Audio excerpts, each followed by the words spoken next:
I belong with everyone, but I don't know if this is somewhere that I could be Well, happy. each person has got to follow their own road. Having a common goal now, and getting everybody back together, that's what's always made us strong. That's why we've always won. Noah Brown grew up as one of the most recognizable faces of Alaskan Bush People, the Discovery Channel series that turned his family's off-grid existence into must-watch television. As the youngest son of Billy and Ami Brown, Noah was raised almost entirely outside the modern world, and for years he seemed like the embodiment of wilderness toughness, a young man who could build a shelter, hunt for food, and fix nearly anything with his hands. But the years that followed the show's early seasons brought Noah face to face with loss after loss, forcing him to rebuild his life, his sense of home, and his own definition of what it means to protect a family.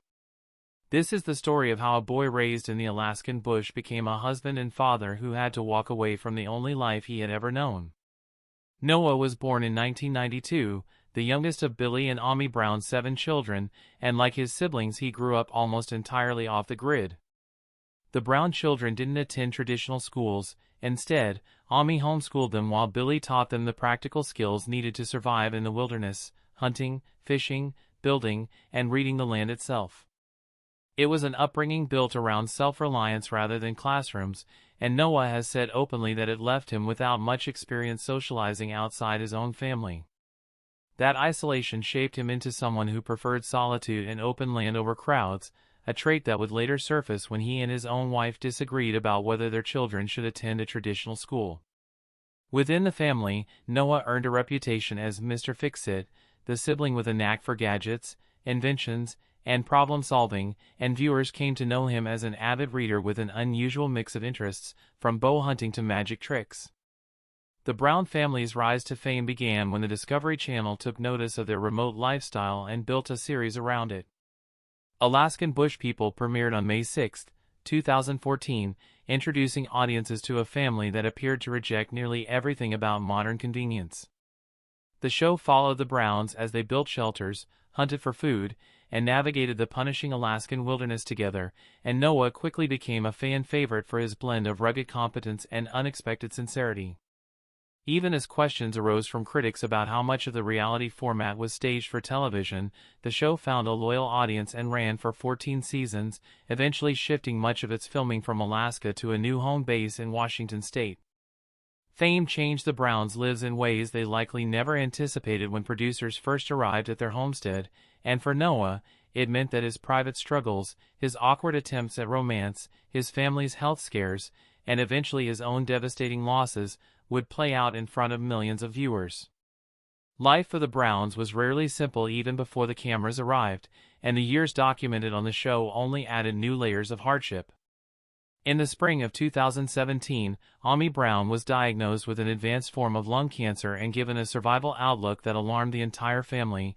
Billy and the children relocated with her to California so she could pursue treatment, and remarkably, Ami's cancer went into remission against difficult odds.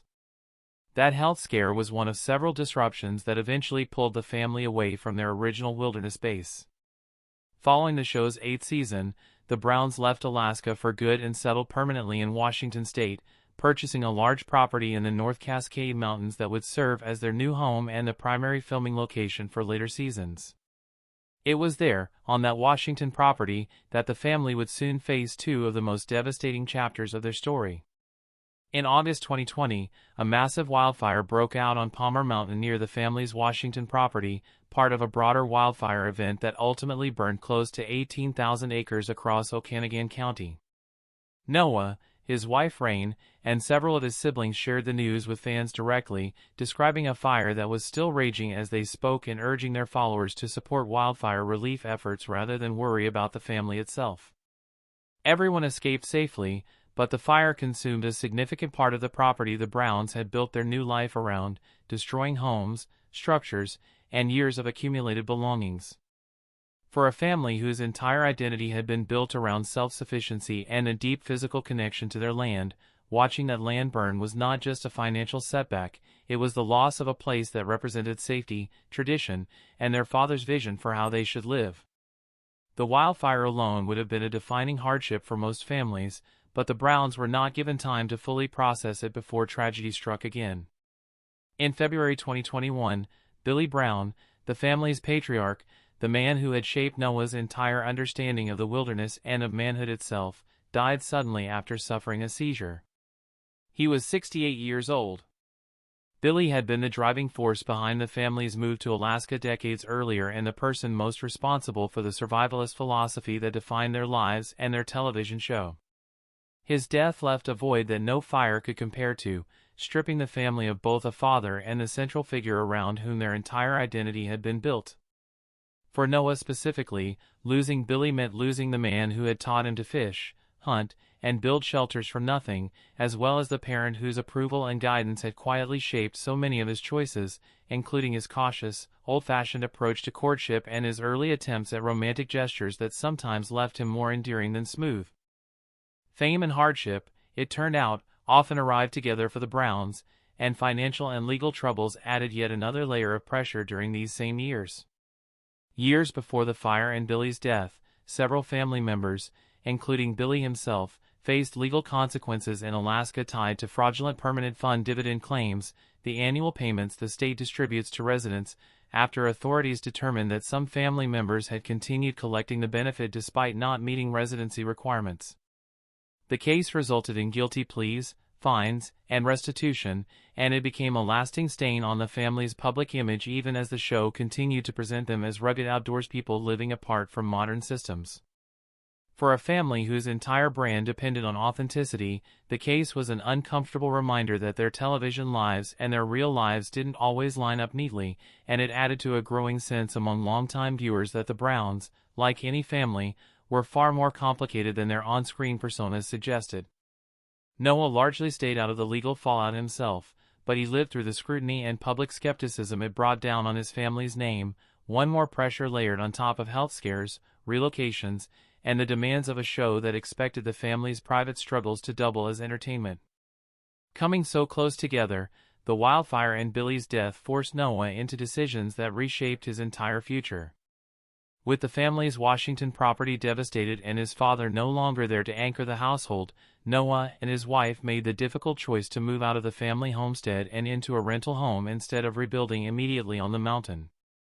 Rumors quickly spread among fans that the move signaled a rift within the family, and Noah felt compelled to address the speculation directly, explaining on social media that he and Rain had personally lost nearly everything in the Palmer Mountain fire and simply needed stable housing while they figured out their next steps. He was careful to stress that the move wasn't about conflict with his siblings or a rejection of his upbringing, rather, it was a practical response to circumstances that had upended their lives almost overnight. He also made clear that the mountain and the family's original homestead would always represent home to him, even as day-to-day life took his young family somewhere more conventional. Underneath the headlines about wildfires and family upheaval, Noah's personal life had already been quietly evolving for years. Long before he became a husband and father, viewers watched him navigate romance with the same earnestness he brought to survival skills, including one particularly memorable and cringe-inducing moment when he performed a song about a past relationship on an early date. Where his siblings sometimes leaned into more modern approaches to dating, Noah favored an old-fashioned, almost formal style of courtship, an approach that occasionally caused friction as he tried to build something lasting despite his limited experience with people outside his own family. Those awkward early chapters gave way to a turning point when he met Rain Alicia, and the two were married in Idaho in August 2018, the first wedding among the Brown siblings and a milestone that marked a clear shift in Noah's priorities from wilderness survival toward building a family of his own. Fatherhood arrived quickly and transformed Noah's life even further. In February 2019, Noah and Rain welcomed their first son, Elijah Connor Brown, who became the first grandchild for Billy and Ami and a source of immense pride for the entire family. Billy, in particular, expressed how much the milestone meant to him, describing the moment as one the whole family had been waiting for. Just a few months after Billy's death in 2021, Noah and Rain announced they were expecting a second child, sharing the happy news with a simple, heartfelt poem posted to social media, a small but telling detail that captured how Noah continued to find moments of hope even while grieving his father.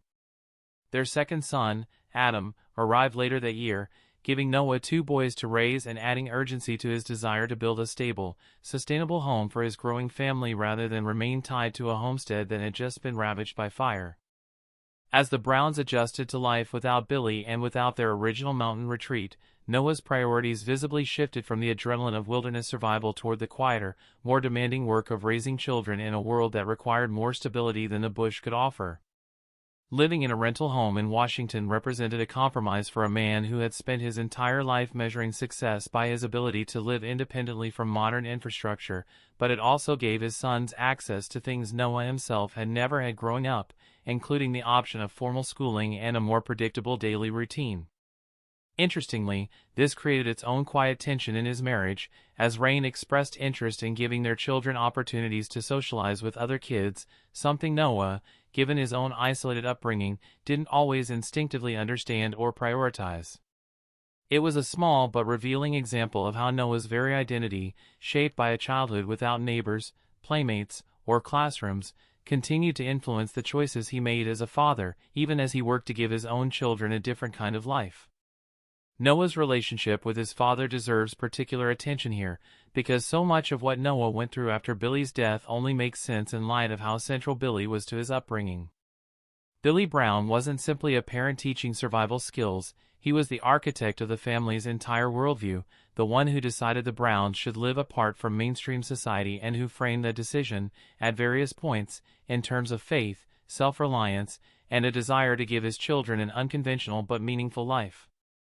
Noah absorbed that worldview more completely than most, which is part of why the loss of both the homestead and his father within roughly 6 months hit him so hard.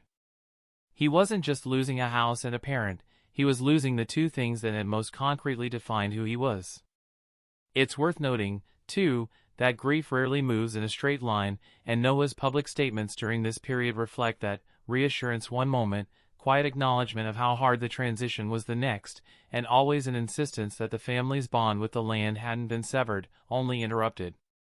In the years following the fire and Billy's passing, Noah didn't abandon his connection to the wilderness so much as he learned to hold it alongside his responsibilities as a husband and father.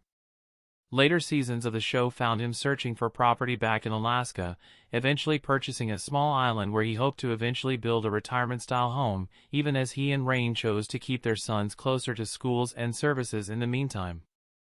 That decision speaks to the larger arc of Noah's story, a man who never stopped loving the wild landscape that raised him, but who also refused to let that love come at the expense of his children's stability and safety. It is a balance that so many of the Browns have had to strike in the years since the show stopped filming new episodes, as siblings scattered to different homes and different lifestyles while still describing themselves as fundamentally shaped by the mountain where they grew up. Looking at Noah Brown's journey as a whole, it becomes clear that his story was never really about survival skills alone, even though that is what first made him famous. It is a story about what happens when the identity you built your entire life around, the land, the self-sufficiency, the father who taught you everything, is suddenly taken away, and you have to decide what to build in its place.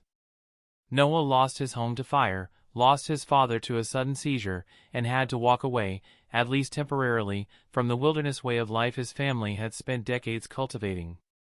And yet, through all of it, he kept building: a marriage, a family, new homes, and eventually a renewed connection to Alaska on his own terms.